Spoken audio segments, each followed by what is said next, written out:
So here we are with the second session. Dr. Rohini. Hello. Hi. Can you hear me? Hello. Yes, Hi, please. Dr. Ashish. Yes, we Hello, do. Deepak, Hi. sir. And so good evening, everyone. NCSI team comes with the second session on the PBLD, in traumatic brain injury management, wherein in the last session we have discussed in the last month about the clinical examination and imaging. And today we are going to delve into the neuromonitoring aspect relevant to the TBI management. And the next month will be our third part where we will see the approach towards the management in the TBI patient. So for this topic, we have Dr. Deepak Gupta, Professor Neurosurgery at AIIMS, New Delhi as an expert. Dr. AshishBindra as a moderator, who is Professor in Neuroanesthesia Critical Care at AIIMS. We have speakers, Dr. Sai Mohan Kudela, who is a Senior Resident at AIIMS Jodhpur, and Dr. Varun Chalani, who had also presented last session of the TBI PBLD, who is a senior resident at AIIMS New Delhi. So without wasting time, I hand over to Dr. Ashish to delve into the topic. Welcome, Dr. Ashish. You can take over. Hi, thank you, Dr. Rohini, and welcome everyone. So we are back with monitoring in TBI, and in the first part we talked about initial assessment and approach to the patient of TBI. So I hope you have seen that. Session of ours which talked about the airway management, breathing, circulation, and disability management. So while talking about the disability, we talked about various scoring systems like GCS, GCSP, score, 4 scores, and also the CT criteria for doing CT in TBI patients, and also the findings in the CT scans, which can be categorized on the basis of Marshall CT scan score, Rotterdam score, Stockholm score, and we discussed that Marshall is generally used more in research setting, and I use Marshall, and Rotterdam is the one which is residents' favorite because Rotterdam is a simple tool, and Stockholm's is one Dr. Deepak preferred. He said that it is because it gives a continuous value of midline shift. So also he said that from literature, the Stockholm score is more associated with predicting outcomes in traumatic brain injury, whereas Rotterdam is more associated with prediction of mortality in these patients. So with this background, we will quickly go to our case scenario today. So can we have the first slide, please? So Mohan is presenting the scenario. So he has encountered a patient. Mohan, can we have? Yeah. So we have a patient of 35-year-old male. He has been brought to emergency department with alleged history of road traffic accident. His initial GCS was E2, V2, and M4. And patient was stabilized in the emergency department and was taken for NCCT brain. His NCCT brain has showed left temporoparietal subdural hematoma. And because of his poor GCS, patient was taken to operating room, had his decompressive craniectomy done, and then shifted to ICU for the post-operative care.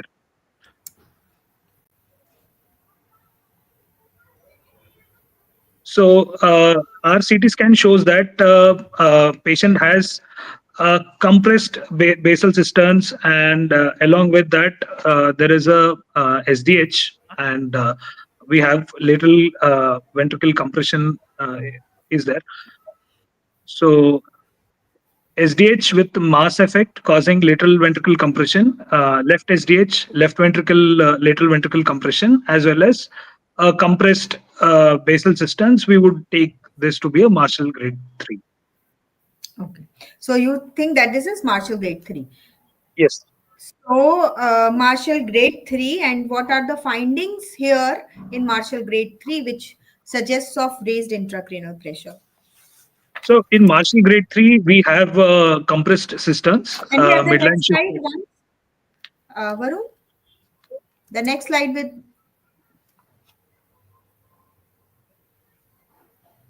Okay, so this is the main pathology which is depicting here, right? And how do you say that it is raised ICP, Mohan, in this slide?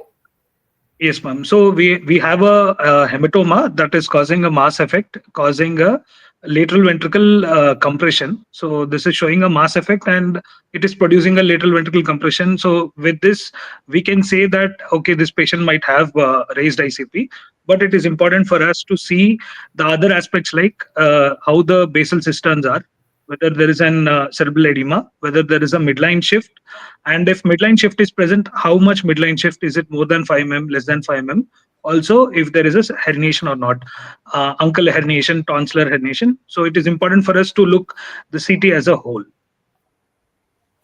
Okay, great. So it is important to look at the CT as a whole, not just mentioning a slice, as we have shown in video, that the whole sequence should be seen so as to have the holistic picture that how the basal cisterns look, how are the ventricular system, how is the midline shift, and how is the overall cerebral edema or gray white matter differentiation in these patients.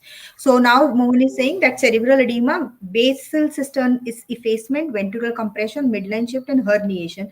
They indicate raised ICP. So here in just going through the literature, so there are some patients which are being just managed by the on the basis of CT. So we had that revised protocol which stated that these are the patients who have raised ICP and these are the patients who should be managed by it.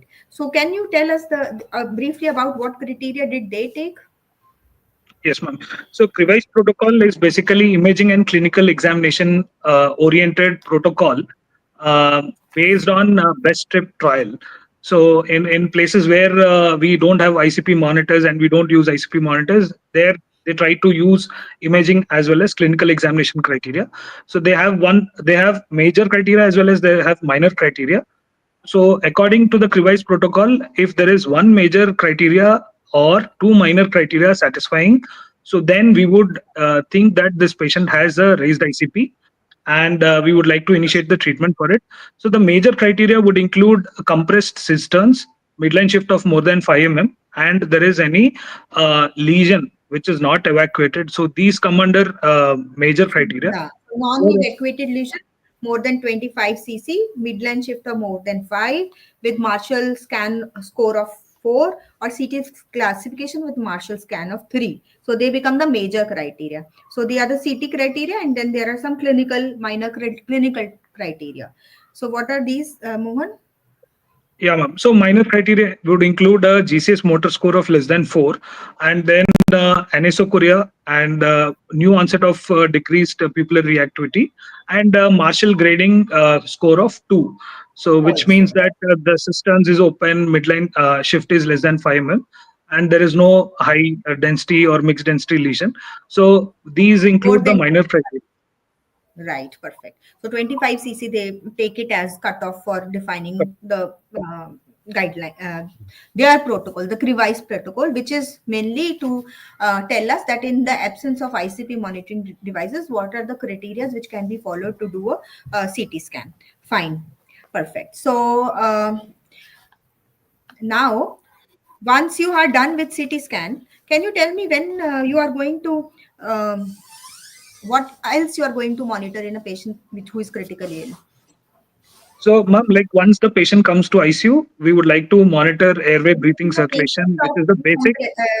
yes, decompressive frenectomy with SDH with a midline shift of around 5 millimeter with compressed ventricles, underwent a surgery, is coming to your ICU. So this is what you are telling them, right, to do. Yeah. So Okay. as soon as we receive a patient from operating room or ED in the ICU, we would like to go ahead with the systemic monitoring, airway breathing circulation. Along with that, baseline neurological monitoring, which includes checking for GCS, looking for pupils, how pupils are, and as well as any presence of focal neurological deficits. Also, we would like to review the radiological investigations that has been done and also initiate neuromonitoring. This is how we would like to uh, go ahead with the monitoring of a critically ill patient who had a traumatic brain injury. Okay, great. So can we have the next slide? Mohan, one second. One So what second. are the various Uh, systemic monitor? Yes, sir. I think the foremost important thing which he can add is that in such patient, one needs to inquire what were the intraoperative events. Okay, apart from this routine monitoring which you're talking about, which is very, very important. Let us say this patient had a mask closure, which is a very, very common finding in these TBI patients. Okay, and were there any episodes of hypotension or hypoxia? So you can also, like in ATLS also, when we talk about like what has been done in the pre-hospital transfer. Similarly, when a patient comes to you, one line you must always mention is that were there any significant intraoperative events that needs to be recorded? Okay, Yes, Perfect. I agree, sir. It is Okay. thank important. you. Good. Next slide, please. Yes. So, Mohan, what would you attach to this patient? Once this patient has come and you have the history, which is very important, which should be the part of handover, as we told in the last, like the missed history, right? So, whatever has been given to this patient should be noted, right? Here it should come. Yes. Yes. So, like once the patient has come to us, so we initiate ECG monitoring. It includes a 12-lead ECG as well as a continuous ECG monitoring. We would put a pulse oximeter to check for saturation, and we initiate a invasive arterial line for a continuous blood pressure monitoring. And You do it through for that, every patient of head injury, you want to put an arterial line? yeah, severe traumatic brain injury. It is recommended that we go ahead with the arterial blood It is pressure preferred. monitoring. So here Yes. you really want to do an arterial pressure monitoring. So if you're doing an arterial pressure monitoring, where are you going to level your transducer, Mohan? Ma'am, we usually do it at we can say at the chest where right atrium is there. That is where we usually do it. But in neurosurgical patients, we can do it at the tragus, and we do it at the foramen of Monro. With that level, tragus, foramen of Monro, that is where we uh, do it. Okay. So why do you do that? Ma'am, so that the pressures are calibrated at that particular level, and because we also try to look at the ICP in relation with the arterial blood pressure, so that is why it is important for us to calibrate at that level.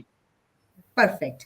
So next is blood gases you want to do. You want to do core temperature monitoring, fluid balance, urine output, focus Yes, examination, and also see the effect of residual drugs. Right. yes, So can we have the next slide, please? So this is a patient who comes to you as he has come from the OT, and this he has come with a systolic blood pressure of 94/45. And here I see what else you see in this monitor. Would you like to stress upon few things here? yes. So we have a systolic blood pressure of 94 and a mean arterial pressure of 61 and a tachycardia of 119 as well as pulse pressure variation of 24%. So when we have taken handover for this case, so the handover says that there is a quite good amount of blood loss that has happened. So, given this hemodynamic condition where systolic blood pressure is low, there is a tachycardia, and pulse pressure variation is 24%, we would like to assume that this could be because of a hypovolemic shock. But then we also look at other parameters, uh, including point of care ultrasound. So we have done point of care ultrasound. So we have looked at IVC. So here the IVC maximum diameter is 1.7 centimeters and minimum diameter is 1.2.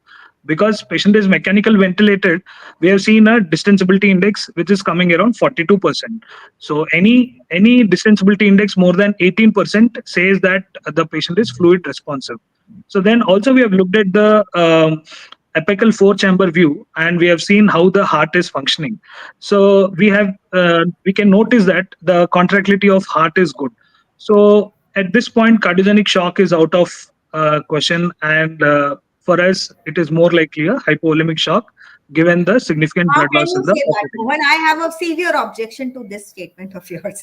Because see, in a trauma patient, focus should always also the include the fast examination, isn't it? So your patient may have hidden injuries. So in the previous seminar, we discussed that head injury may not be associated with systemic hypotension.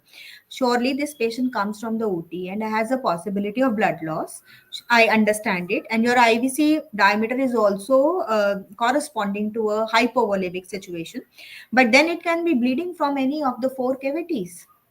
Right. Definitely, So here definitely. the stress important again is that your patient is having a trauma and right now he is having hypotension. One, the cause of hypotension is hypovolemic. The hypovolemic can be because of hemorrhagic. Hemorrhagic can be because of postoperative, but don't forget that you have to again see for the chest, for the abdomen, to the pelvis and long bones to see if there is any other trauma here. Because why I'm stressing here is because hypotension is the major killer. We may not be able to do a great job with the ICP management or the autoregulation index, but this hypovolemia, that is the major killer, hypoxia and hypovolemia in literature. So one should not be, you should never ignore that hypotension is there, right? And hypotension has to be seen in trauma patient as bleeding from various sources. Surely the cardiac factors may also come in patients with traumatic brain injury, so that has to be taken care of. So what did you do here?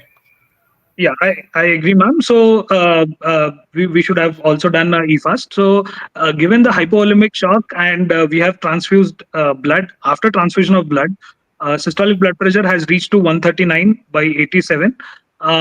Still a borderline tachycardia of 110, as and the pulse pressure variation has come down to 14%.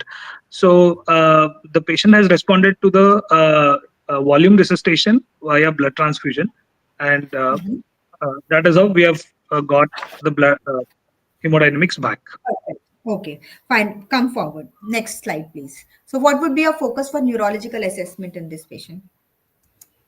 So in neurological examination, we would like to do a Glasgow Coma Scale examination, how pupils are reacting, pupillary light reflex, a focal neurological deficit.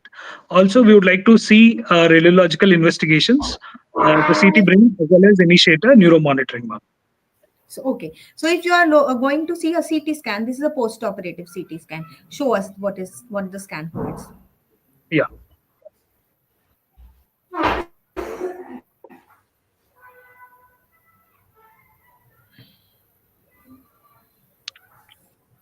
Okay. So yeah. This is So the we whole sequence. So, what do you see here, Mohan? yeah, ma'am. So there is a left-sided decompressive craniectomy. Post-operative changes can be appreciated. Along with that, we could see that the lateral ventricle compression has been relieved, and compared to the preoperative Mohan, can you scan, show us the next slide with one single slice? yeah. No, this one. So The previous one. yeah, ma'am. Previous one. Previous. Your patient. Okay. Can you run the video again? The previous patient. Yes, Mohan's ma'am. patient. Yes.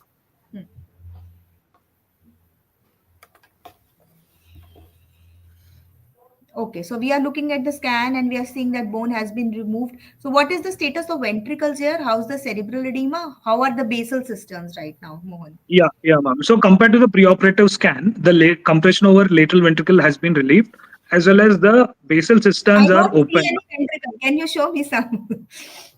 So here Yeah, it yeah, looks like diffuse edema kind of thing, right? yeah. So, mhm. Like in the next picture, ma'am, I think there is a small lag. So in the next picture, we can see that in the second image, comparatively, lateral ventricle compression is bit relieved when we Right. compare it to the We preoperative can't see scan. as compared to the preoperative one. Okay. Yeah, and also compared to preoperative scan, basal cisterns are open now. Perfect. So, what is your CT schedule as such? So now this is a patient who's post-operatively with you. So when do we repeat CT in patients? In this patient per se, previous slide only, Varun, and yes, this one only. And what will be the when do you repeat CT scan in patients with brain trauma? Yeah, So this is post-op patient. We have first yeah. scan vis-a-vis So patients who have, yeah, please tell. post-operative CT of patient is always scheduled in discussion with the neurosurgeons, also along with the neurological monitoring of the patient. So many a times, if post-operative, intraoperative, there are no intraoperative events, then post-operative the patient is stable, we can schedule it as later as 24 hours, a day later. Uh, Whereas if there are intraoperative events and then post-operatively there is a decline in GCS or any sudden events happen, say Cushing's reflex, then immediately we need to get a post-operative CT. So it is variable. It all depends upon how intraoperative events happen, post-operative status, discussion with neurosurgeon, how the neuromonitoring is. With all these things, we take a call. So if I say that we can repeat the scan within 12 hours or so for the initial scan done, and if there are abnormalities, so less than 4 hours we can also do. And for monitoring contusions and other trauma, probably 24 or 48 hours protocol can be found. But if there in case there is neuro worsening, then an emergency CT scan can be done, should be done. Am I right in saying so, Dr. Deepak?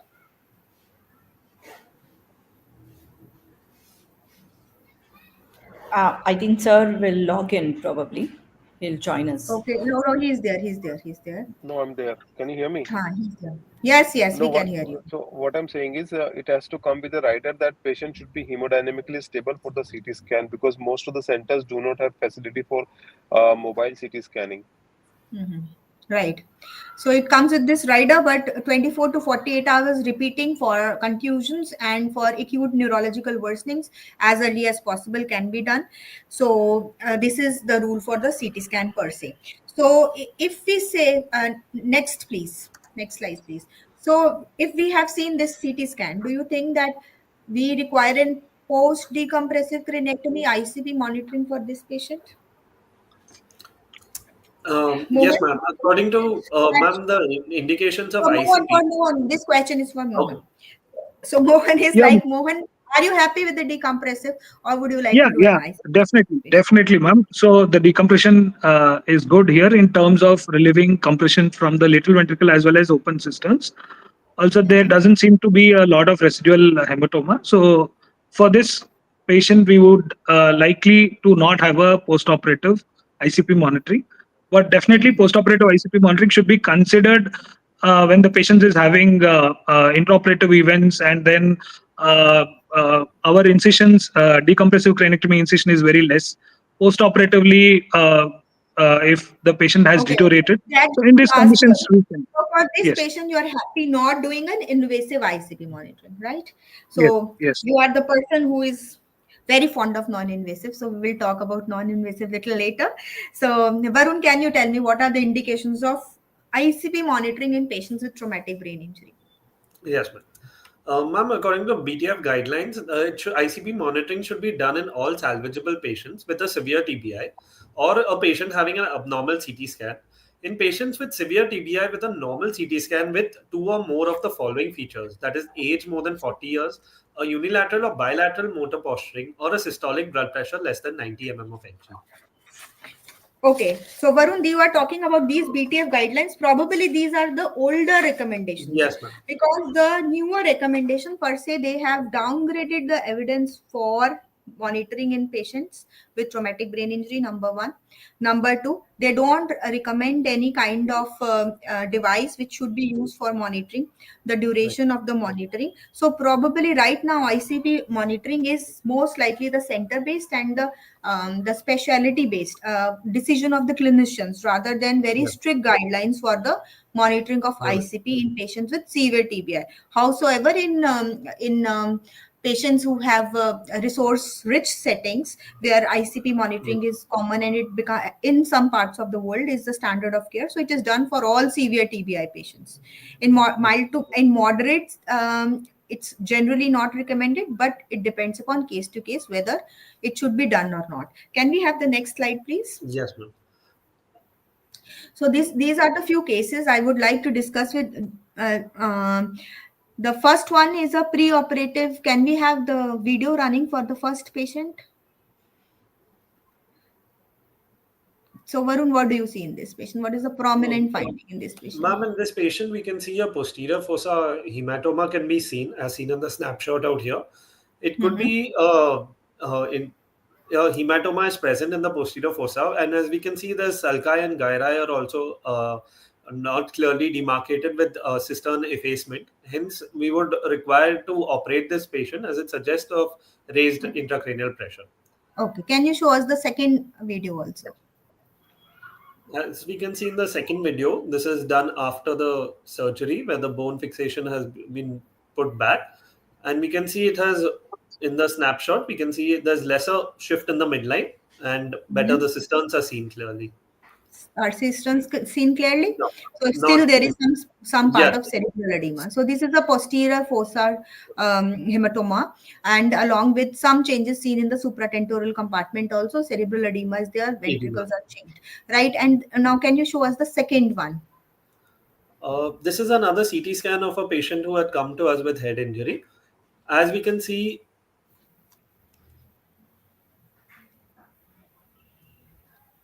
there is a right-sided hematoma present, causing a Contusion. It's a midline big contusion along with an confusion. SDH, right? Yeah. So it is a And big with contusion. compressed, Contrast to the SDH, which Mohan has seen. This brain looks more angrier, and it's a yeah. large contusion which is likely to be swollen in next few hours. So what is the post-op for this? So all these patients are operated once. Yes.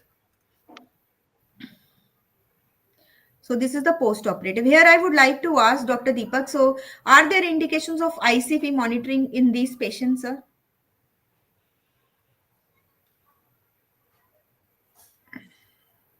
Dr. Deepak? Just give me 2 minutes. I'm logging on to the main computer, so just give me 2 minutes. You please continue. I'll Okay, just join sure. 2 minutes. Fine. So we will discuss here. Here it is very important, crucial to see whether we are able to do an ICP for these or we should not do an ICP for. The few clear-cut indications are patients with higher Marshall CT scans. Even if you are not operating the patients, you can have an ICP monitoring to decide for whether we should go for decompressive or it's a borderline case where ICP monitoring can be done. These are specific cases, especially the posterior fossa hematomas and large big contusions. Even in the post-operative periods, they may require a decompressive craniotomy. We will come to these scans again. We move to the next slide. So now here we have a divide. So now we have Varun, we have Mohan. Varun is very fond of invasive monitoring, and fortunately his place of work where he works has an invasive ICP monitor. Vis-a-vis Mohan, who is very fond of non-invasive, right? He is a man who wants to do ultrasound all the times, and here he doesn't have an ICP monitor. So we have a divide. So why we made this divide? This is because recently we had these Brussels consensus or the B iconic guidelines which state that ICP invasive is the standard of care and not standard of care, gold standard of care of ICP monitoring. However, whenever possible, non-invasive methods should be used, right? With some tags they have been, we will discuss as we go to the non-invasive methods. So first we come to Varun. So Varun, uh, okay. So maybe yes. Okay, Varun, can we enlist what are the various types of ICP monitoring devices, where Yes, ma'am. what to do, what not to do.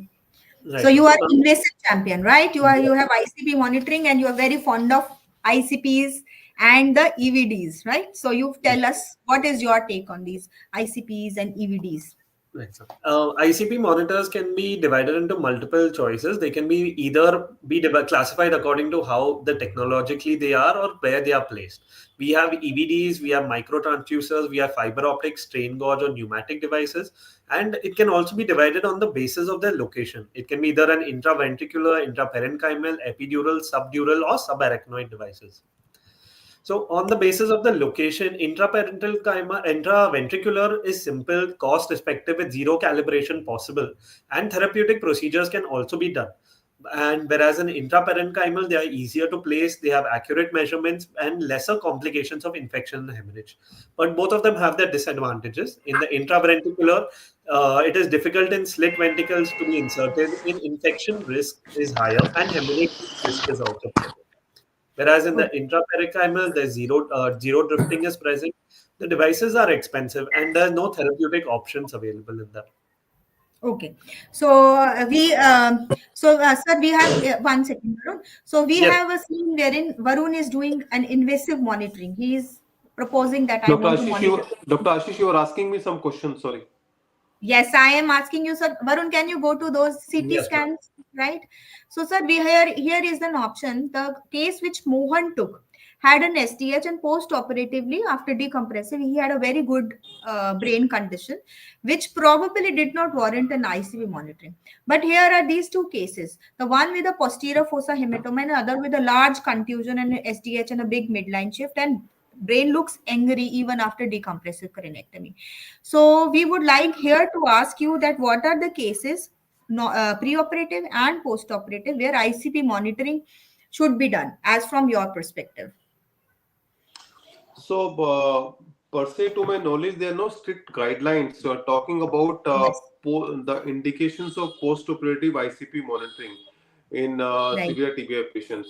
It is individual case-to-case basis, and sometimes the surgeon prefers to put in the ICP on the, like some of my cases, I put the ICP on the contralateral side so that the ICP need not be removed. Other indications being in case there is a brain bulge. Sometimes it so happens that we have an early scan, like in the patient which Varun just presented, or I think Mohan presented, wherein the patient was taken up for decompressive anatomy. So we do not know what is happening to the if the patient is developing some contusion on the opposite side, some extradural hematoma on the other side.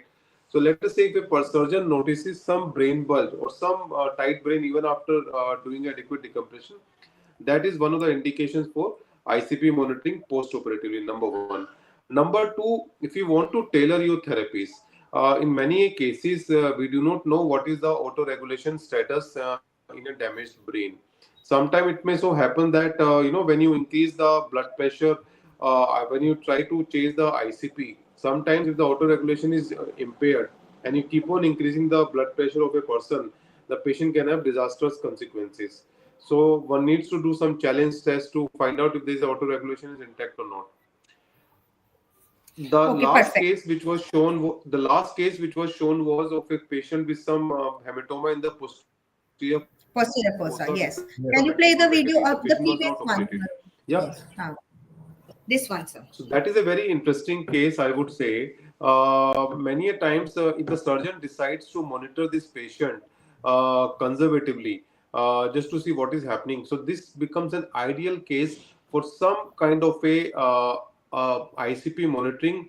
I would rather prefer doing some amount of ventricular drainage, which with which I can also monitor the intracranial pressure in this particular patient, because that will help me in relieving some pressure, and at the same time it will give me a very accurate reading what is happening inside to take a decision Okay. whether to operate or not to operate. So to summarize, post-operative ICP monitoring is based on individual case-to-case basis, depending upon how what was the condition intraoperatively, or if the surgeon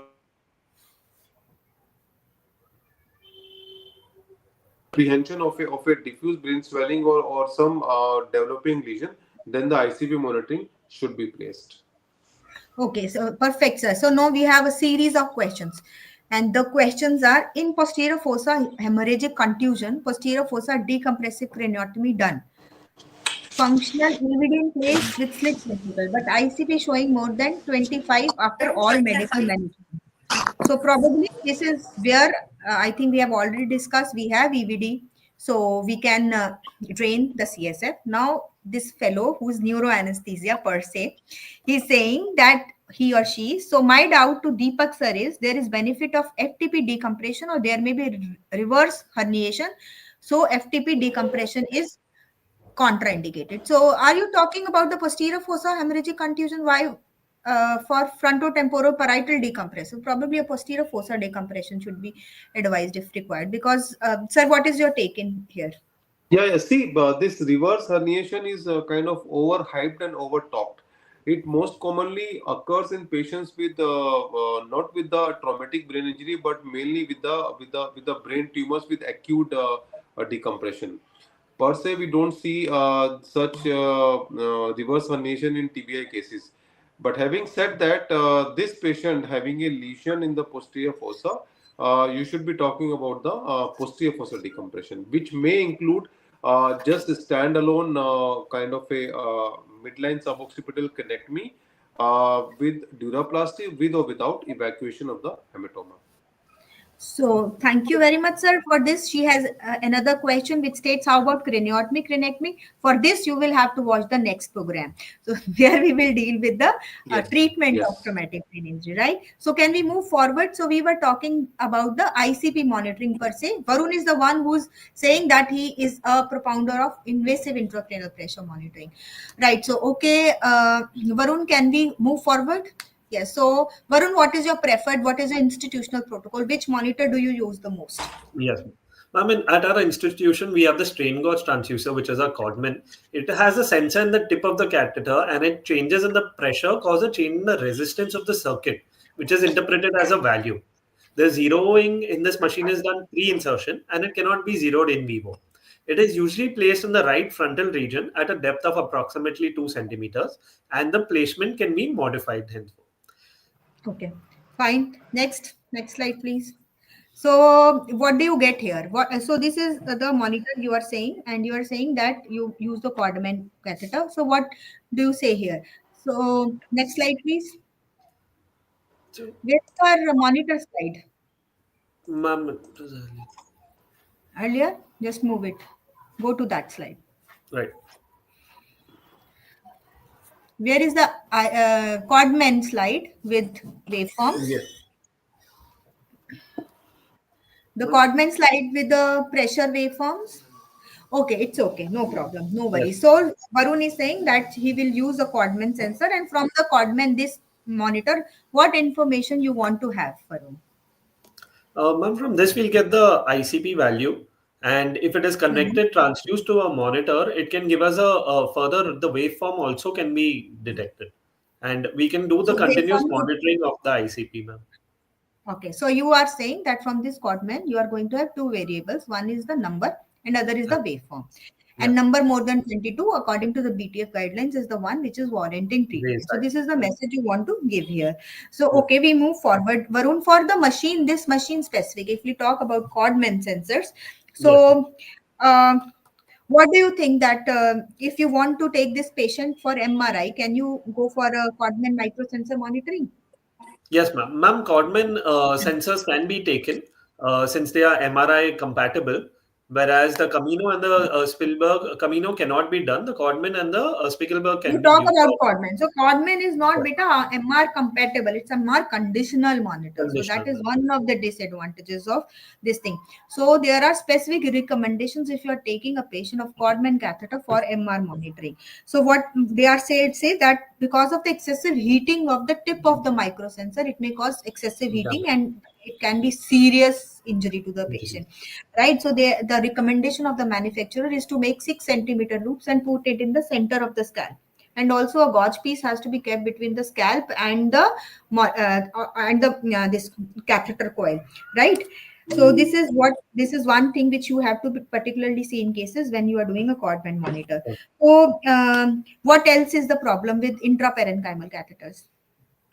Ma'am, they have to be zeroed pre-insertion and they have a Mhm. constant drift present, which can lead to the incorrect values.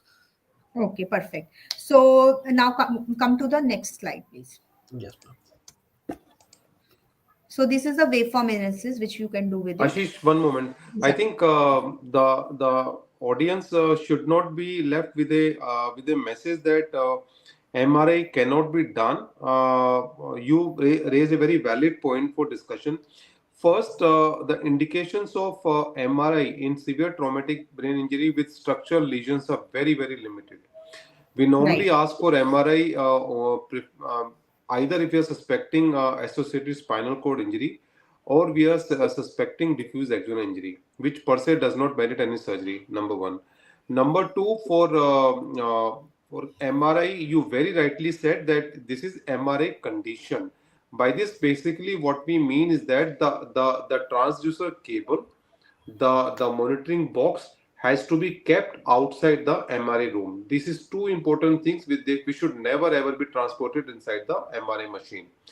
The heating per se is not that much, but having said that, what the manufacturer they say recommendation is what Dr. AshishBindra very rightly and aptly pointed out that you have to make round loops when you fix the catheter. Even otherwise, this is what we tell to all the residents, that when you put in the ICP catheter, you take it out 6 centimeter apart from the entry point to decrease the incidence of infection, and then you make multiple loops, and then you put some gauze piece or something in between the scalp and the catheter to prevent, of course, as a precautionary measure, the heating problem. But yes, if MRI is a must, it can be done.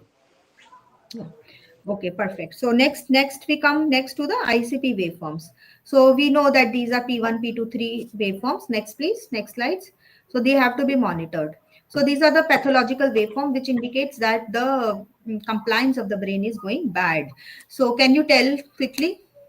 Yes, ma'am. As we can see in A, the P1 is higher than P2 and P3, which is normal. In P2, in the B slide, the potentially pathologic, since the P2 equals or is slightly higher than the P1. Whereas in the C1, it is likely pathological, and D and E are definitely pathological, since the tidal and the dichrotic each surmounts the first one, and the shape of the curve is rounded. Okay, where went your case? Next, please. The pictures from your ICU. Yeah. Okay, right. As we can see the first video on the left side, it is a normal waveform with a ICP mean of 6, and we can see a P1, P2, and P3 waves. Whereas on the right side, we can see the ICP of 30 with P1, P2, and this is the P3, where the P2 is higher than the P1. Okay, so you are saying that in the first you have the compliance which is in place, but in the Yes. second there is a compliance issues with the brain. So if I put you into a situation, Varun, so what is the importance of this compliance thing? So you have, if you have an ICP value of say 19 with a poor compliance with P2 more than P1, so would you what is your take? Would you look at the number or will you look at the waveforms?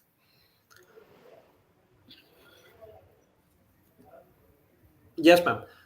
Ma'am, I think the waveform should be seen, and but we should not definite correction should be done, ma'am. And the ICP waveform should definitely be seen. The P2 higher than P1 is a suggestive that it could be leading to a decrease So in the compliance. compliance can be, so it can premonate you that Yes, okay, ma'am. this can go It bad will anytime. suggest But that it can compliance be. is right. So it can be bad. So can we go to the next slide? So these are your Lundberg A, B, and C waves, which A are the severe ones, which for this now sometimes I'm not able to appreciate them normally on a screen, right? So we have to. So how do we go about it, sir? What is your take on it for looking at the Lundberg A, B, and C waves? Yeah, so you don't see these kind of waves, and that is why I want all of you present here to attend the ICM Plus workshop, which we are going to conduct in Trauma Center next month. But otherwise, these waves are very important because the plateau waves, they tell us something extremely important, that it is the waves are reflective of vasogenic pathology. Okay, many a times, especially in the pediatric age group, when we see the waves, the numbers may be high and we don't know what is to be done. But when you look at the waves, and if you see the plateau waves, they are more so suggestive of vasogenic edema as the causative factor, and it can very well be addressed by medical management. But per se, we don't see it on these monitors. But nowadays, we will, in fact, from next March onwards, the Integra is going to introduce Cerelink monitors into the market, and with that, we'll be able to see a much better picture and quality of waves, and all Yeah, these maybe patterns a will be holistic visible picture for and your retina. probably compressing it and Yes, seeing it over the course of time would be, we will yes, be able to see and differentiate that how the A, B, and C waves yes. can interpret. Next, please. So so when we are talking of ICP, one we have talked about number two we have talked about the waveform, number three which we can get from ICP monitoring is the pressure reactivity index, right? So what is this pressure reactivity index, Varun? Ma'am, changes in the smooth muscle tone of the arterial walls, and they are the changes in the smooth muscle tone of arterial walls in relation to the changes in the transmural pressure. So this is a computerized algorithm, and it calculates a linear correlation coefficient between the average ICP and the arterial BP over 3 to 5 minute period. A negative PRX indicates a good pressure reactivity index, And cerebral perfusion pressure at which PRX is the lowest is our optimal CPP, which corresponds to the autoregulation range in this graph as seen out here. So here I just want to highlight it's a pressure reactivity is another thing which can be easily derived from ICP, but easily derived only when using a software. So we can't keep on quoting things and then making our draws ourselves. So there are 2-3 kinds wherein you can look at the period of 5 to 10 seconds or 5 to 10 minutes, which are known as slow reactivities and the reactivity. And generally, a pressure reactivity index lies from point -1 to +1. So -1 indicates an intact cerebral autoregulation. +1 indicates a poor cerebral autoregulation. Right. So we can have this from the ICP. So another take from ICP is also looking at the PRS indexes, also looking at the cerebral optimal CPPs. Here we are just doing a PBLD wherein we have a case wherein post-operative it has been done and we are going for ICP monitor, and here now it is around 22. So when can we use EVDs, Varun? Yes, ma'am. The intraventricular ICP monitoring is considered as the gold standard. We can use it for draining the CSF as well as for administering the drugs intrathecally. The complication associated with the bacterial colonization of the catheter with subsequent retrograde infections. As we can see in the above picture, our ICP monitor is the transducer is zeroed at the level of the tragus, as Dr. Mohan had mentioned. And this is the ICP waveform which we have got from the Mohan has mentioned the tragus level MAP. MAP, ma'am. You For are the talking of EVD, EVD, ma'am. right? It's a zero level you have to maintain here. Huh? So these Yes, are ma'am. two We'll things. maintain. So even the mean arterial pressure has to be leveled at the level of tragus, and the EVD also has to be done at the level of the tragus. So this is when you are monitoring the pressure. You really want to see what is the like 19 is the ICP here right now. Yes, ma'am. So while you are draining, you may not be that conscious, but then you have to be conscious about what? Give me the next slide, please. So the Uh, placement. So where the you have to place, keep the EVDs. Batao.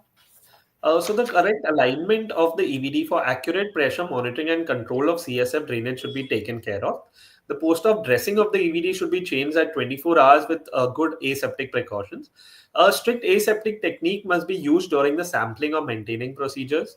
And during moving the patient or positioning the patient, the EVD should be clamped and should be reopened after the positioning has been done. So the average drainage for an adult is approximately 10 to 15 ml per hour. As we can see Okay. in the photo, the level of the EVD bag is at a level lower than the level of the tragus to allow for easy. Because here you want a drainage. So when Drainage. you don't want a drainage, you have to make the level same or you have to close the tap, the drainage switch. And one of these ports go to the monitor for the Morning. number and waveform evaluation as well. So here lies the important difference between the intraparenchymal catheter, where if the head position is wherever, the ICP monitoring will be same. But here in EVDs, you move the patient, you move the EVD, you change the head position, the number will change on the monitor. Right. So you have to maintain always a balance. Number Yes. two, this is like the pressure waveform which you get from a Codman or the intraparenchymal catheter generally doesn't get damped. But here there is a problem of dampening, and we have a question here also. Here it is being asked that in our center we are using Chabada EVD for ICP monitoring. We can see the value, that is number, but no waveform most of the time. Whether it is correct to manage only with numbers facing practically.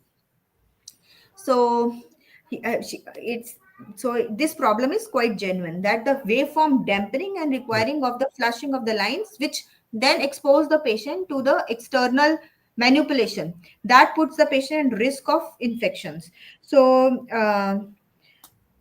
here is the difference between the two. So sir, what is your take on this question which So states that Ashish, I mean, like very soon, this, in an attempt to be cost effective, we are still stuck to so-called Surgivir EVD.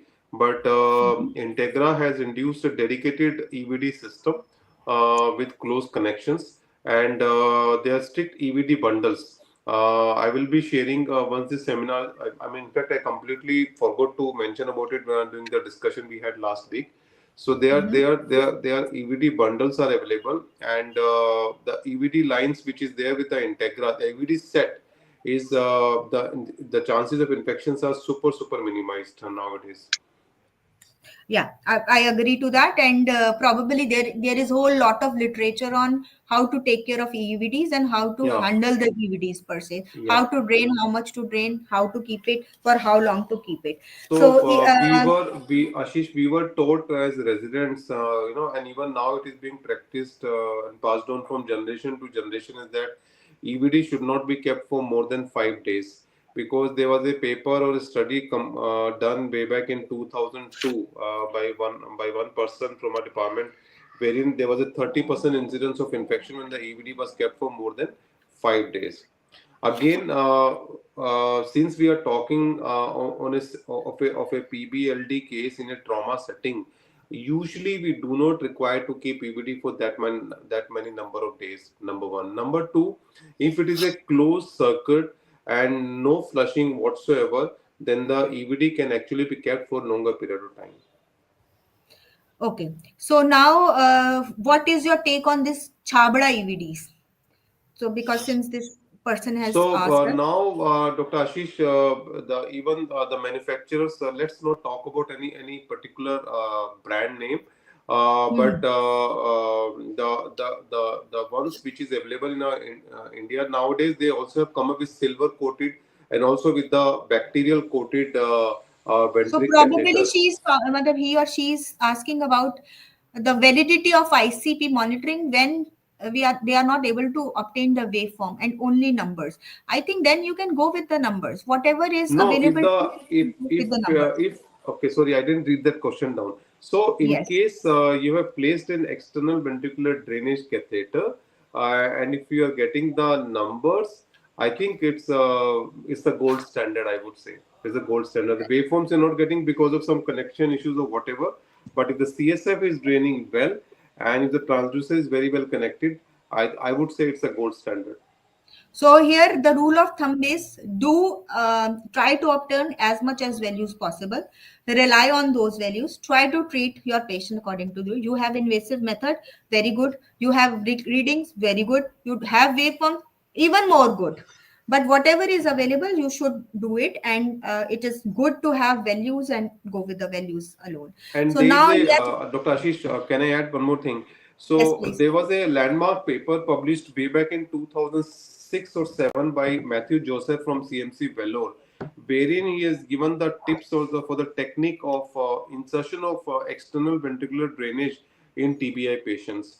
So, in contrast to the commonly held belief that EVD cannot be inserted in TBI patients because the brain is swollen, the ventricles are small, it is actually not true. The reason being, whenever there is a acute subdural hematoma or some expanding lesion, the ipsilateral ventricle is compressed, but because of subfalcine herniation, the contralateral ventricle gets dilated. So we always tell that you insert the EVD on the side opposite to the lesion, and it reflects the global value. The advantage of EVD is you get the global represent what is happening in the ICP of the entire brain is reflected by the EVD. Number one. Number two, the EVD catheter in such case trauma cases be inserted very close to the midline, a centimeter and a half of the midline, and we ask the resident to go bang perpendicular. So, in over 90% of the patients of TBI subjects, it is it I mean the ventricles can be hit. That's the only message I want to give, and it's a very good technique, very cost effective in a country like India, wherein the cost of the commercially available strain gauge catheters is approximately 40,000 rupees, while an external ventricular drainage you can put it and get it at a price which is less than I would say $1,000. Agree to it. So the message here is slit ventricles are not contraindication, or cerebral edema is not an absolute contraindication for putting an No, no, intraventricular no, no, catheter. no, But no, then, no. yes, Dr. Ashish, no. So, yes, let's not talk about slit ventricles. We are talking about cerebral ipsilateral edema. compressed ventricle with contralateral ventricle damage. There's a very common scenario whenever there is a mass Mhm. lesion, there is always a subfalcine herniation. Always have a look at the CT scan, and one can hit, if not the same side, the contralateral side of the ventricle can be hit, and you can obtain values. So my question here is chinked ventricles, diffuse cerebral edema. So here, because literature mentions this only, that in presence of chinked ventricle or cerebral edema, it is difficult to hit the ventricles. One question is Yeah, this. The so that I second agree question. with you. One has to see the CT scan carefully. What I'm saying is, one of the indication of ICP monitoring is if there is a intraparenchymal hematoma, right? So in those scenarios, if the CT scan shows hittable ventricles, one should attempt EVD both for therapeutic drainage and also for ICP monitoring. Having said that, the data is emerging now that the outcomes with the CSF drainage and no CSF drainage are exactly the same. This is the data which has come up from the ADAPT trial on pediatric severe traumatic brain injury. But your sir, this CIBIC guidelines level 1, tier 1, they say that CSF drainage should be Yes, done in yeah. adult So the capacity. literature is quite mixed, and Yes, I this mean, is. if you ask me, what would I prefer? What I tell to the people, always put in a EBD. I mean, even hypothermia. Let's not go into the discussion. We'll talk about it Hmm. next time. I am very much Yes. convinced that hypothermia is useful from the trial that we did in our patient, but the results of the trial came out to be different. So there is something called as what you do in institutional practice, and then something called as with the, what the data comes out from the evidence-based study. So So I I think was so for the about to average ask you, audience, for EVD the is average good. Good. audience, what we will say is that there is a definite role of EVD. It is not only therapeutic but also very cost effective. Yes, perfect. That is good. I think this is the take home here. Now, having said that, the next question comes: what should be the duration of ICP monitoring while using an intraparenchymal catheter? And this Pramod has also asked. This was my question also, but now we have this question from the audience also. So, how long would you like to monitor the ICP if you are using Codman and EVD, considering the risk of infection is high with EVDs? So, first question is how long to monitor. The second question is there a difference between a intraparenchymal catheter and an intraventricular catheter? Between So, the first of all, in a traumatic brain injury patient, I think infection becomes a second in line. It is the high pressure which needs to be managed as the first priority. Normally, what we practice is that in case for 24 hours there is no spike in the ICP, there is no ICP spike to more than 20 for over 24 hours, then you can start tapering your therapy one at a time. Okay, and if there are no spikes for more than 48 hours, you can safely get rid of the ICP. On an average, in conservatively managed intracranial hypertension without any structural lesions, you can safely keep a ICP catheter for 7 to 10 days. I mean, it's the biggest generally myth it is amongst the recommended clinician that ICP cannot be kept for more than 7 to 10 days. 5 days. 5 days is what I've heard. That it should be kept for 5 days. So you recommend it like from case to case, it can be kept up to 7 to 10 days, right, sir? I think we have disconnection. Deepak sir. Okay.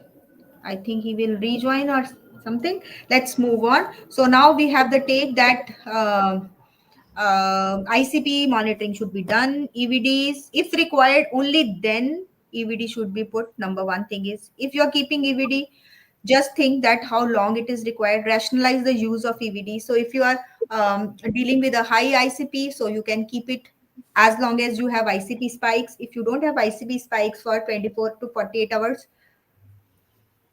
then we can remove the EVD. And similar for the intraparenchymal catheters. For generally intraparenchymal catheters, we keep it around 5 days. And after doing if the rules remain same, that for 24 hours, if we don't have any spike, we just remove it. And number two, what I also believe is that if you have some telltale signs which state that your patient is going to deteriorate, maybe it is rational to use it till the time you have a repeat CT or you are sure that brain is not angry anymore. So next slide, please, Varun.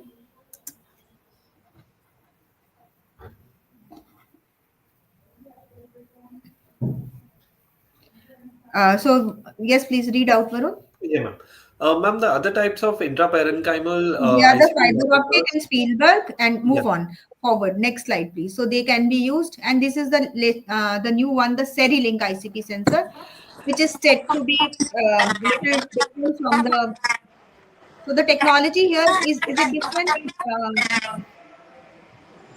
Varun? Ma'am, yes, ma'am. The Cerilink, it addresses the limitation of the fiber optic, and the size flexibility gives it a choice of implantation and fixation, like Sir said. And it gives us advanced continuous ICP monitoring with minimal drift, and it is MRI compatible too. So probably we have this. This was probably Yes. introduced in 2016. So is it still not very popular? I don't think we have this system in India. No. So Deepak sir, you want to give some opinion on Cerilink ICP Yeah, sensors? so we have got the DCGA approvals, and so now it is going to be made available. I mean, this is what I have been promised by the Integra kind of a CEO, that in March, by the end of March, we should be having Cerilink with So us. what is the distinct advantage of Cerilink other than the Continuous, MRI continuous, compatibility? continuous, continuous monitoring and waveforms, and I think PRX also we can get this information on this ICP sensor. Okay, great. That would be a great thing. Next, please, Varun. So now, Mohan, it's your turn. So we don't have invasive systems, we don't have ICPs, we don't have Cerilink. So we have Mohan and his ultrasound machine. So what non-invasive methods you suggest? Optic nerve sheath diameter as well as transcranial color-coded duplex sonography. We both of this can be done with the routine ultrasound that is available with us. Also, the transcranial Doppler, the traditional transcranial Doppler, if the machine is available, can be used. Okay, PCD And and automatic cyclometer. So these are the four in monitors which have been recommended by B Iconic guidelines, yes, which state yes, that these, and they have particularly defined their cutoffs. Now, before delving into the non-invasive monitors, here I would like to clearly mention that the quality image of the non-invasive monitors should be good enough. The cutoffs should be followed for these monitors, and they are not replacement for the invasive methods. Still, invasive become the gold standard. But if you don't have invasive, then it is not that you should not do the non-invasive monitoring. So yeah. And uh, also, ma'am, this they also suggest that quickly finish this one. EVD insertion, antibiotic cover needed under normal circumstances for routine or the prophylactic antibiotics are probably not recommended if you go by the guidelines. Rest depends upon your local policy also, that how you want to deal with it. Quick comment from Deepak sir over this. EVDs, antibiotic prophylaxis. Unmute yourself, sir. At our setup, we do give third generation cephalosporin and aminoglycoside in all patients with the external ventricular drainage, again citing the increased risk of infection. However, if you look at the literature, there is no indication of giving prophylactic antibiotics with the EVD. Of course, you have to watch for, in case the patient manifests the fever, then you send the samples, and if there is a positivity, you give culture-based antibiotics. Culture-based antibiotics, no zeroing, no constant changing of the EVDs, no prophylactic antibiotics, but here it is your protocol or the center-centric choice. Yes, monitor. Let's go to ONSD, Mohan. yeah, yeah, ma'am. So, like one more point I would like to add is that B Iconic statements say that you don't rely on only one non-invasive monitor. You ideally Yes. take two non-invasive monitors into consideration, get a good image, and then follow the cutoffs. So here we have ONSD of the patient. So the first one, the video we can see. So we use a linear probe, and with the linear probe, we uh, we put the linear probe over the globe, and then we would get this image, cross-sectional image. So with this cross-sectional image, we would like to measure the optic nerve sheath diameter internal. So the internal optic nerve sheath diameter says that you have to measure the hypoechoic part in the center, as well as hypoechoic part as well, and also Hi, the yes. surrounding. Yes, perfect. Okay. Yeah. So So here, here we here have you got have the 7 7 mm. millimeter. Nice, good. So next, Yeah, please. yeah. So So, what are the tips and tricks and cutoffs? Next, please. so we use a linear probe. We use a ocular preset. So if your ultrasound has a ocular preset, then that's great. But then if your ultrasound doesn't have a ocular preset, it's better that we take care of something called as mechanical index less than 0.23 Can you and a set it thermal on index of less a than. normal machines, Mohan? Mechanical index, thermal index. Is it can it be done on the ultrasound machines Yeah, we can manually? reduce power. We can reduce the power. There is an option for ultrasound, ma'am. When there is a power button, we can reduce it to If there is. 10%. So that becomes, yeah, yeah. So if there is a So power button, you can reduce the power. Otherwise, you use an ocular preset. The energy which comes and the mechanical and thermal index is calculated according to that preset. So many of the machines, they don't come with a power button. So if they don't come with a power button, they come with an ocular preset. So we have to go for that. Right. Okay. Fine. So so if cutoff I just defined. Yes, cutoff please. defined is 6 in big iconic statement. So 6 and more, we need to consider a raised ICP. Perfect. So what is the next? One is the ONSD, which is coming up very well for because it is repeatable, can be done anywhere. And how much head position? Where do you keep the head while you do the ONSD? We usually do it supine, but it is also mentioned that you can keep the head elevated. So the neck should be in neutral Ideally, position. probably is what uh, people I do. Okay. For So then now next, next other than ONSD, we have transcranial Doppler or transcranial color-coded duplex sonography. So transcranial color-coded duplex sonography, we keep the probe in the transtemporal window. We get midbrain, and along with the midbrain, we get blood vessels. So it would be MCA most oftenly measured. So once we get a middle next cerebral slide, artery, please. we insonate middle cerebral artery. We get the velocities. With these velocities, we can see how the velocities are. Then we can see whether there is a raised ICP or not. Like in this video, you can see that.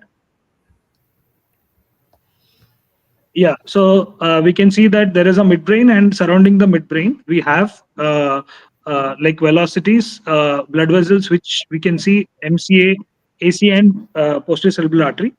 So we can So you tell me insonate. what did you find here and what are the implications of those findings? Yeah, so we have insunated middle cerebral artery in this patient, and what we have got is end-diastolic velocity of 16.88 centimeters per second and a pulsatility index of 1.69. So in situations where raised ICP is seen, the first change that would be appreciated is decreased end-diastolic velocity. So they say that at least 30% should be there, but now we have got a end-diastolic velocity of 16.88 centimeters. So the cutoff here Okay. is less than 20. We have got less than 20 industrial velocities of 16.88 and a pulsatility index of 1.69. Here the cutoff they have told is 1.3. It is more than the cutoff 1.69. So it is indicating towards a raise ICP, right? Yes, So yes, can we go to the next slide, please? What else we can? One, you have to end diastolic velocity. One is the pulsatility index, and third is the correlation of ICP from the TCD. Other things which you can also see is auto-regulation, looking at anti-cerebral blood flow per se. This again, we are coming with recommendations with B iconic, wherein two indicators they have described. One is the PI and the calculation of the calculation of the ICP from the TCD. So this formula probably is the one we can use, है ना? yes, yes, ma'am.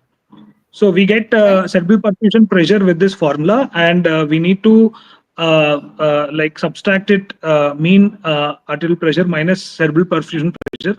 So this would give us an ICP. So this is how we indirectly calculate ICP. And here they say that 20 to 22 mmHg could be a threshold to watch for. Okay. So this is your TCCD findings. Yes. So also one advantage is that we can also look for the waveform analysis.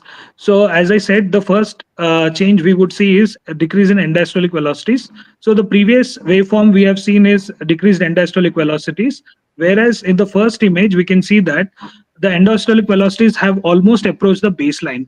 So end-diastolic velocities is zero. In the next image, what we can see is there is a reversal of end-diastolic velocities. So as ICP raises, first velocities end-diastolic will decrease, then they reach the baseline, then they go for reversal. So at this Great. point, it becomes very critical for us to quickly manage the ICP. Otherwise, the reversal of diastolic waveforms will be followed by a systolic spikes, and it would be followed by a cerebral circulatory arrest. So that would indicate a cerebral Which circulatory is the arrest. condition wherein autoregulation is getting impaired, and this flow reversal itself is a bad indicator, and reverberating flow and isolated systolic peaks can be next or indicator of the arrest of the cerebral perfusion. Okay, so So in similar this, findings you can also seen in transcranial Doppler. Yes, please yeah, similar explain. findings have been seen in the transcranial Doppler. Okay, great. Next slide, please. So now you tell me what is automated pupillometer. So this is coming up in a big way. It is not that automatic pupillometer described now only. It was introduced in 2016, right? And 2016, yeah, it is. I think even before that. So the So technology now, is there, Ashish, since 2002, actually. While yeah, speaking to Dr. 2006 Palle, the it's in pupillometers came, 2002. right, sir? Please go on. And the first commercially available pupilometer was in 2006, not 16.6. So Yeah. now what is the role of automated pupillometry in CVET? So this is another fourth point which is recommended by um, Yeah. non-invasive monitoring guidelines, which have come up very recently, the Brussels consensus. Yes, So what yes, do you ma'am. think So here? what we do is we actually check pupillary light reflex. We examine pupils, but then often it becomes very subjective. So we do want to have an objective measurement. So that is why we have an automated pupillometry. So this is a infrared camera, and it actually looks at the baseline diameter of the pupil. Then after throwing a light into it for a brief time, it will see how the pupil is getting constricted. So it would So see how one, the you are trying diameter. to say that, yes. So diameter, Yeah, the yeah, reaction, right? yes. And what else? So we can see Next the slide. latency, we can see the velocities, we can see the anisocoria, and also there is a neurological pupillary index. So that is a proprietary algorithm which gives us the number. So the number is 0 to 5, and with the So their NPI. NPI is by Neuro Optics, right? So this is probably Yes, European based, American US. NPI is American yes, based, and QPI is by the Neuro Optics, which is a European based or yeah, French company probably. So they give an index, right? So what is yes. the range of this index? Yeah, so the range of index is 0 to 5. 4 and 5, the pupillary reflexes are good, the responses are good. 3 is slightly decreased. Less than 3 means it is decreased. So here, B iconic statements say that less than 3 is where you rule in raised ICP, whereas more than 4, you rule out ICP. So the cutoff is 4 to rule out raised ICP, and here we can see the QPI is around 4. So this zero QPI, what does that indicate? So the 0 QPI indicates that the pupillary reflexes are abolished. So we don't find any pupillary responses in this case. So So the it first can be image a says 4, it is good. 0, it is bad. bad. Yeah, and one interesting finding is when you find it zero, the quality or the this thing, now the signal index, you can see there here the reliability Yes. becomes very poor also. That even that comes like this. Okay, so next is now. So having said that, there are so many monitors present. So what is multimodal monitoring? We will quickly wrap up around, because now here is now one more non-invasive monitor using ultrasound is looking at the midline shift, right? So Yes. so what is your take on looking at midline shift in ultrasound? Yeah. Have you So seen it? definitely, yes, yes, ma'am. So midline shift can definitely be seen through ultrasound, PCCD. So, but then the problem is that in this B iconic statements, it is not taken as a measurement looking for raised ICP. But in practice, we can always do. So we can use a Yeah, this is transtemporal one window. because the technique itself is not very well developed and it is not Yes, popular yet, not done by many people. Insulating the window is difficult sometimes and not able to see it very clearly. But probably this is one another field which should be explored. So if you have an yes, ultrasound machine, go and look for the midline shift in CT scans in the brain, and you can then correlate with the CT scans also. So we can go for the multimodal monitoring also. Can we have the next slide, Varun? So, what are the other trending invasive monitoring techniques? So, this is PBO. The quick take on Yeah. PBO. PBTO2? Ma'am, PBTO2, that is the brain tissue oxygen, monitors the focal oxygen tension at the brain's interstitial space. It is determined by the cerebral blood flow and the difference in the cerebral, arterial, and venous oxygen. The normal values are 20 to 35 mm of Hg. Values less than 15 indicate ischemia, and values lesser than 5 indicate brain cell death. As we can see in the photos, this is the monitor, and this is how the catheter is inserted. In the Boost 2 and the Now we Boost, have 2 and 3 trials, right? We yes. can look at the PBTO2 monitoring. Uh, Right. So the what is your take from both 2 and 3? Yes, ma'am. The Boost 2 trial concluded that management of severe TBI by multimodal ICP and PBTO monitoring reduced the brain tissue hypoxia with a trend towards lower mortality and more favorable outcomes than ICP only treatment. Whereas the Boost 3 trial, as of today, the full results of Boost 3 have not yet been Boost publicly one available. was basically looking at the feasibility kind of PBTO2 and defining the essentials. And Boost 3 is recruiting till now. And I think the recruitment is over. And they have looked at the protocols which look at combined PBTO2 and ICP monitoring and doing it. I think Dr. Deepak has unmuted himself. So he would like to give his take on Boost. No, I will not. I will not. Okay, Just so go ahead. this is another popular monitor which is coming up. So this is mostly done in there. There are two centers, Australian trials and probably American trials. They are going for Boost. One is Boost and one is probably another trial from the American. This is So probably for more this, of an Ashish, we need the Lecoq's monitor, and unfortunately, we don't have that experience. But yes, the only problem is the limited area of monitoring. You know, like the area where you input in the catheter, it just tells you about the hypoxia of that particular area. So, but right. having said that, most of the results of the boost are favoring this monitoring in these patients. Right. But my question here is how many monitors we should put and how do we interpret them? So it is very difficult to, The more the merrier. render. So The more more the the more merrier, the but more is the chaos also. No, basically So nowadays with a single, Dr. Ashish, yes, nowadays with a move single, forward, with a single, Varun. Yes, ma'am. Introduce your multimodal monitoring. Come on, next slide, please. Yes. So So sir the is trying other, to say that we yes. so we have so many monitors, right? So we have ICP, CPP, PRX, PBO2, JVO2, EEG. So how do we go about it? Next slide, please. So this is the MMM interface on the University of Cambridge website, which has multiple links of acute brain injury, non-invasive intracranial pressure, the lab applications, and the auto-regulation and the cerebral perfusion pressures. So so we have 2 3 interfaces which are doing the multimodal monitoring now. So one is this ICM plus. Probably this is the most famous interface or the platform wherein you can have input from the multiple monitors.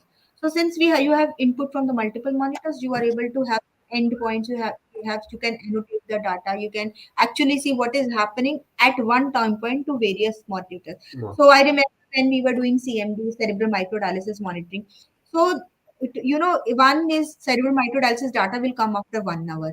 Number two is the monitors which we are taking. ICP is a different monitor.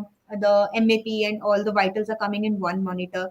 So there is a lag between monitors, and probably treating them together is possible, but becomes cumbersome and difficult.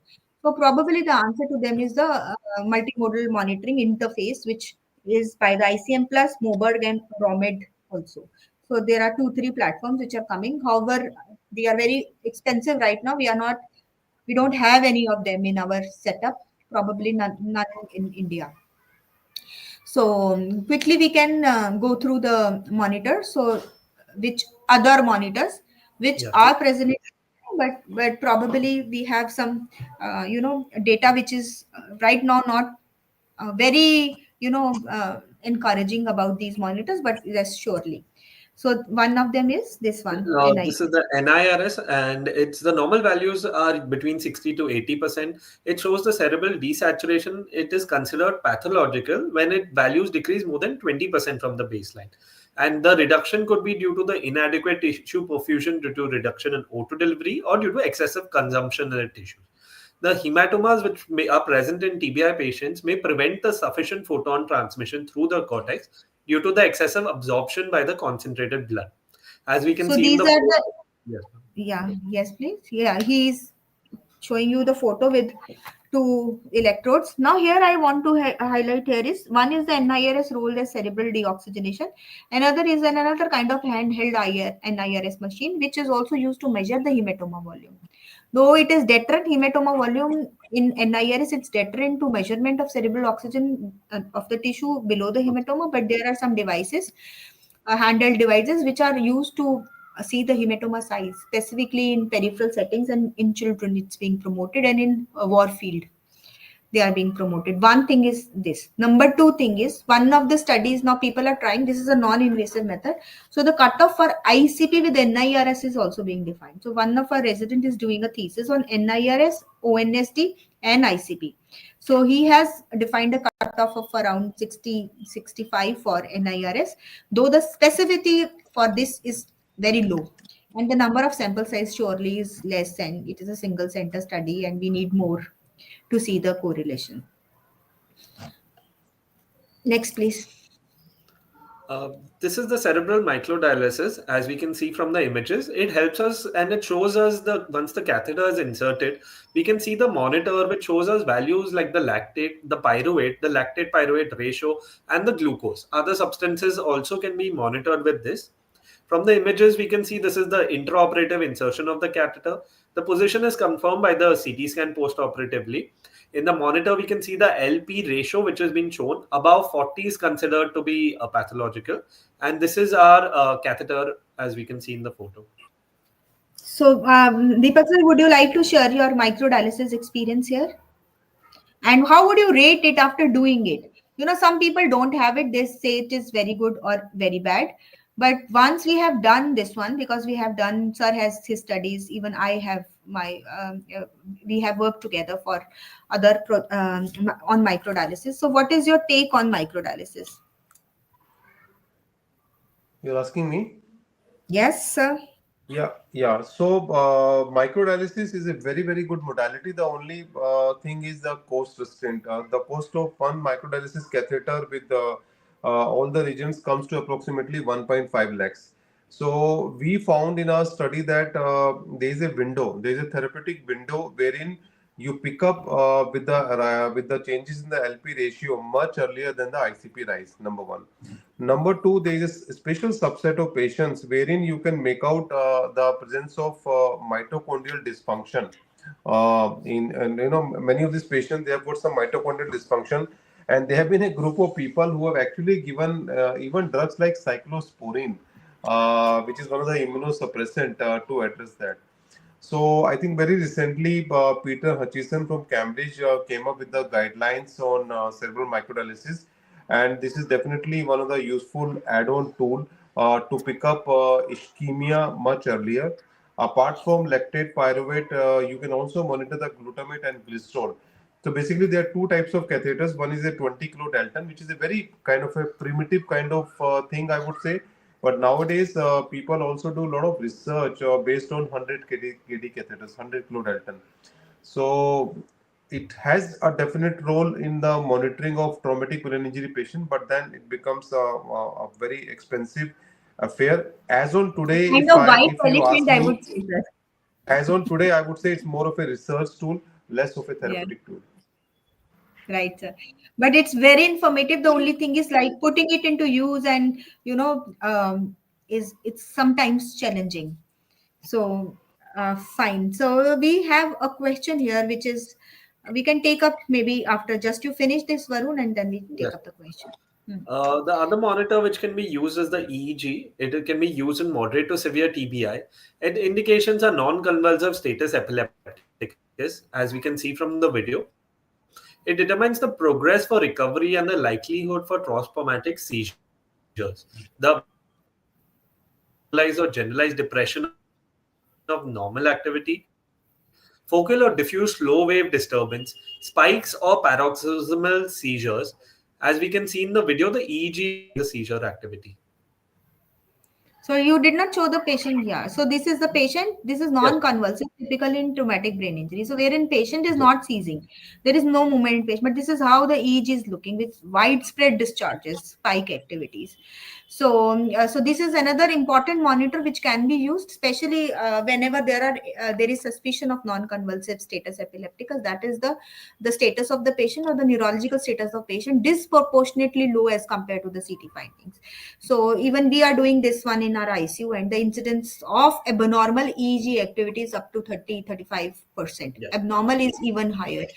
So next, please. So EEG can be used as a modality even for the non-convulsive and also prognostication also probably. So this is one more monitor. So this is a This is a triple triple lumen. lumen cranial access device, and it is can be a single catheter can be used for microdialysis, the ICP monitoring, and for the PBTO2 monitoring, as we can see in this image. Okay, perfect. Next one. So these are There are the multiple TBI. traumatic brain biomarkers. Yes, ma'am. Yes. So biomarkers have been recommended from ages, and probably previously the neurological injury markers like NSC and S100 beta, they were considered to be very neuron specific. And then GFAP, glial fibrillary acidic proteins. So these are markers are used for the diagnosis, especially in minor TBI cases where you need to rule out whether CT scan is required or not.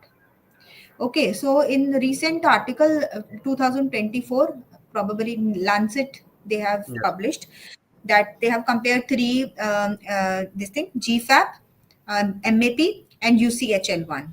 So they are saying that as early as 30 to 60 minutes after injury, these markers can rise, and then they can actually help you to identify whether in a minor case you need a CT scan or not. Probably NSC and S100 are more used for prognostication of the patients. Even these markers can be used, but NSC and S100 beta and GFAP, they can be used for prognostication also. And the next, probably the last slide. Um, so this one, you also added some this point of care test also. So that is ISAT, which can be used has been used by alert TBI people to see whether the CT scan is needed or not in a minor injury patient. Any last words for these neuronal biomarkers, sir?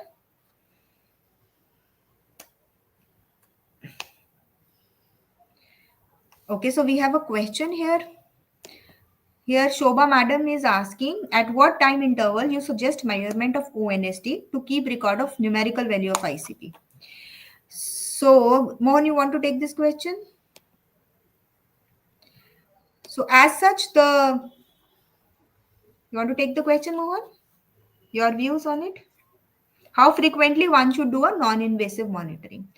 So, Mohan, you are not audible.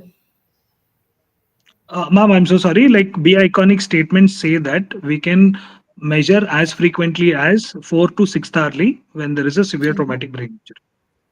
Right. So generally 4 to 6 hourly measurement of the non-invasive parameters is required, and it is stated that at least two non-invasive parameters should be joined to indicate any invasive to indicate ICP.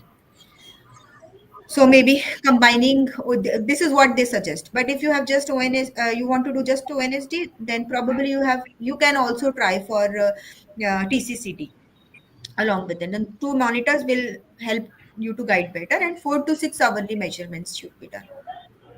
So to with this, we probably come to the end, and the last slide is again that we these are suggested readings. So this is Brussels consensus. Then we have revised CBIC guidelines and BTF guidelines, and all our discussion is centered around it. Surely the guidelines are the things which guide you towards a management, but your own management strategies, they hang around those guidelines. May not be the exactly same, but these are again guidelines, not the rule of thumb. They are derived from the literature itself. Like ICB monitoring, we had the guidelines from UCF, then we came with the best trip trial, and the guidelines recommendations came down. But then we have Synapse ICU, which state no, ICP is the thing which you should keep on monitoring and you should keep on treating. Only thing is add more parameters to it, like go for pressure reactivity indices, go for waveform analysis, go for other surrogate markers. So with this, we probably to an end. A quick remark from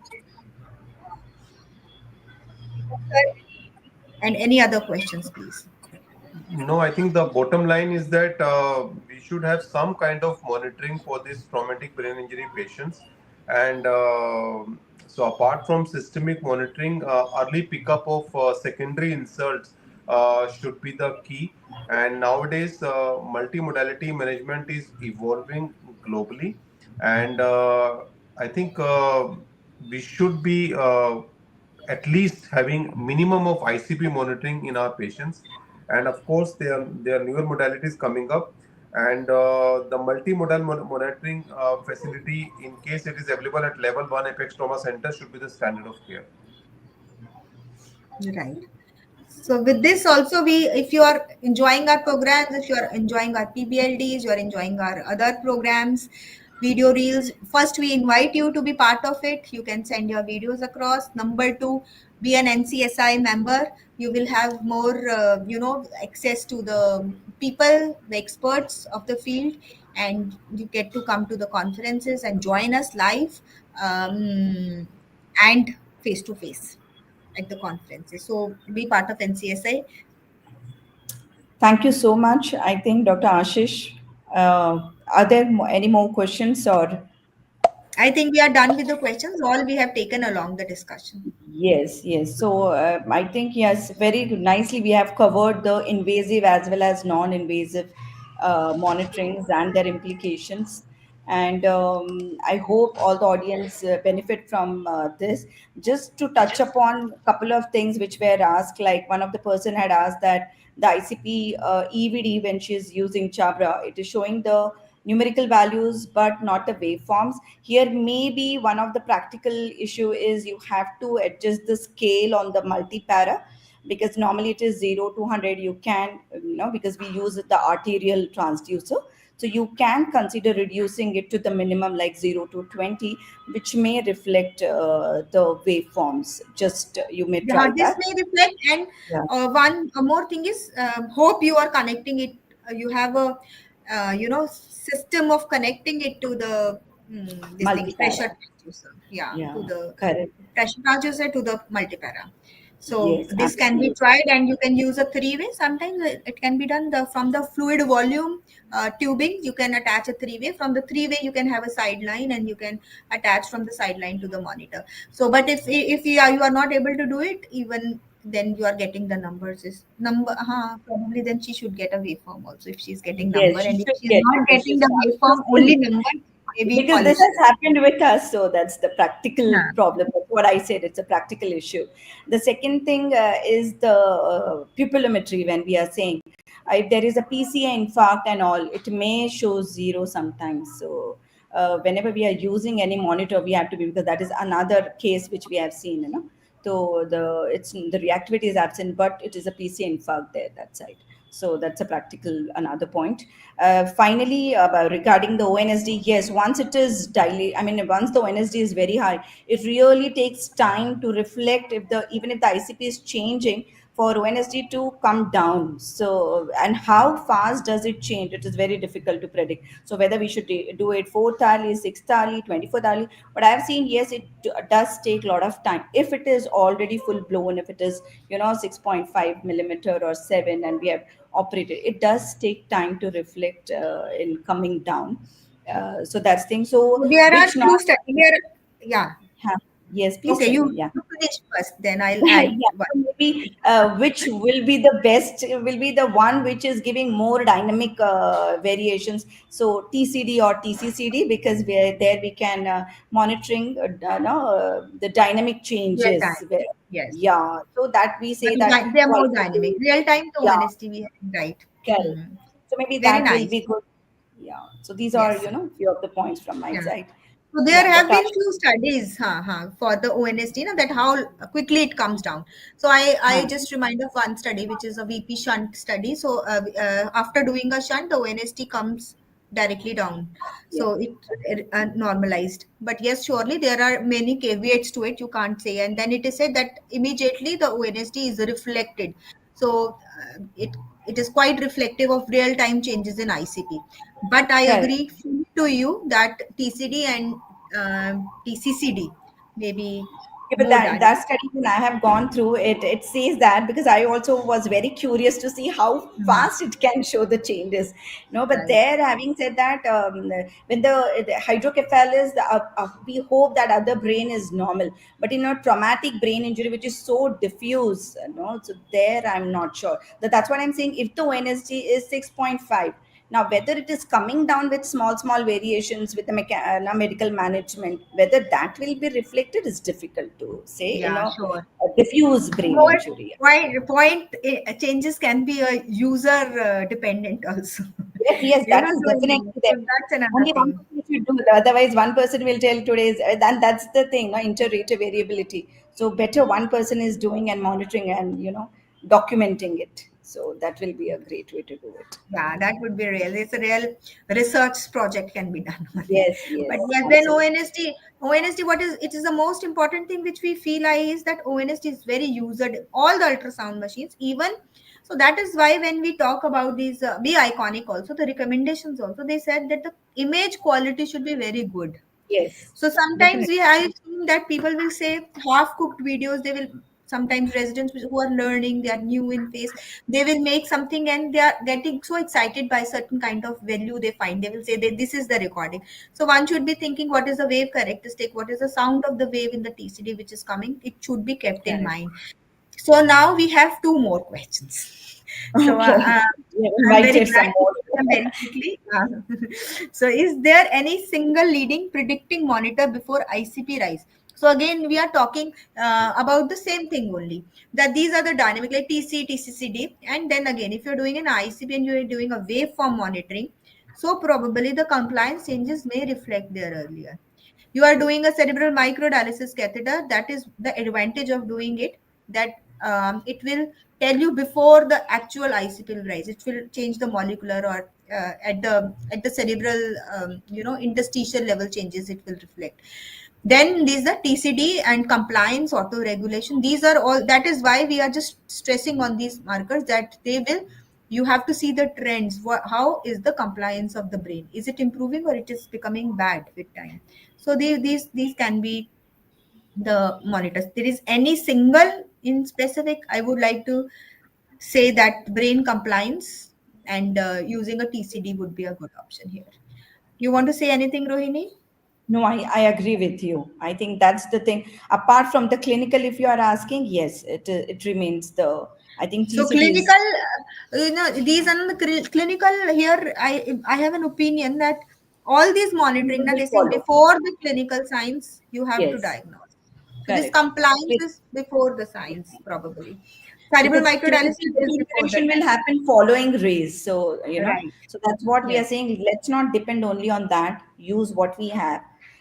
So maybe yes, as Dr. Ashish earlier mentioned that using the ultrasound and seeing the midline shift, seeing the volume, which we can see with practice, apart from Right. the TCCD and the velocities. Yes, Right. these are the things which can help us. So now last question is role of flow track in management of TBI. So flow track is basically a cardiac output monitor, right? So it is telling us, so it has lots of role to play, especially when in the beginning itself, if you're the patient is coming with like Mohan suggested, he was showing the findings of cardiac index, this the systemic vascular resistance index, the PPVs, the SPVs. So it's an advanced version, probably it has a role there. And then also a role when the patient of traumatic brain injury having some cardiac issues or the cardiac manifestations secondary to the second brain injury, then probably again it may find its role in management of the patients. And obviously all other things. Yeah, Mohan, you want to add? Hmm. Yeah, ma'am. Also in the intraoperative period where a traumatic brain injury with systemic injury is undergoing surgeries for extracranial injuries, say patient has some laparotomy for thoracotomy, so where we would actually see a lot of variability in blood pressures. So maybe in this situation as well, flow track would be a good option.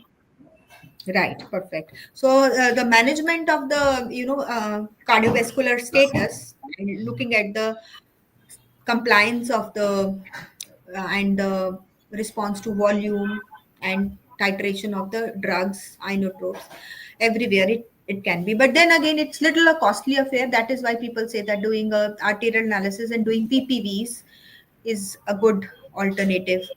And if you have a flow track and a susceptible case, then probably yes, you can use a flow track for the management of Definitely, PPV. yeah. Flow track has multiple advantages. If you have arterial and CVP, you can use it to the fullest because it will also give you the peripheral resistance, contractility, the dynamic indices. So you can optimize your fluid management, cardiac thing, and the peripheral resistance. So whether you are giving a vasopressor or inotropes, so there's a lot of hemodynamic management become really very good, which is very Easy. very important because we know we are preventing only the secondary brain injury here.